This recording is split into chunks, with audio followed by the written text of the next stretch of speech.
Hey there, welcome to LSAT Demon Daily. I'm Ben Olson, that's Nathan Fox. We're the founders of LSATdemon.com and our weekly podcast, Thinking LSAT.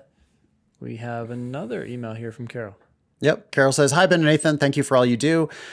Recently, you had read an inquiry on your podcast from someone who was 60 years old and considering going to law school. He wanted to know if it was worth it at 60 years old.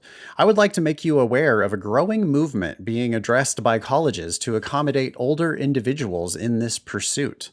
In my opinion, a career as an attorney is ideal for older students, as it is less physically demanding and it is possible to open your own practice. Also, there's no set retirement age, and it will keep your mind mentally active. I agree with your advice that ideally you should not pay for law school. It appears that many institutions such as Stanford, Harvard, and Notre Dame are part of this movement. I'm not willing to buy a movement yet. But we do have a money.com article about older Americans returning. The headline is why more older Americans are heading back to elite colleges. Okay. Nice picture of Stanford there. It's a beautiful picture of Stanford. Stanford is a ridiculously beautiful campus. That's where my parents got married. On campus at Stanford? Yeah, at that chapel. Church, at that chapel. Yeah. It's a spectacularly, beautiful place. Ben, you and I come from extremely different backgrounds. Yeah. Anyway, I read this article. It's about Stanford University's new Distinguished Careers Institute, DCI, designed for people who want to follow more than one career path in their lifetimes and who want to go back to a college setting for more training. Yeah. It's at the forefront of a new movement for universities to look beyond typical 19-year-old undergraduates. But what actually is it? Just read down a little further. DCI is similar to a Harvard University Advanced Learning Initiative launched in 2009. Both are one-year programs that focus on elite C-suite leaders looking to transform the second half of their careers, and both are expensive. DCI costs $60,000, not including housing. Tuition and other costs of the Harvard program are similar. And I gotta say, it looks to me like a revenue grab.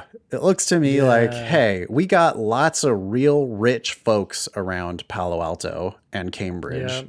Yeah. And we got all these people retiring, from Silicon Valley or from Route 128 tech companies. Yeah. And we can we can let these people come back to Harvard or come back to Stanford. Maybe they never were at Harvard or Stanford in the first place, but the important thing is they're rich and they can pay cash for these ridiculous degrees. And, you're coming and you're having an experience on campus. And if you're 70 years old and you're a billionaire, it's well worth it. Or let's say you're 70 years old and you've got $10 million. It still might be worth it, right? To go spend a year on campus, and it might be a super great adventure for you to go hang out on campus for $60,000 a year. But is this actually like starting a second career for anybody, or is this?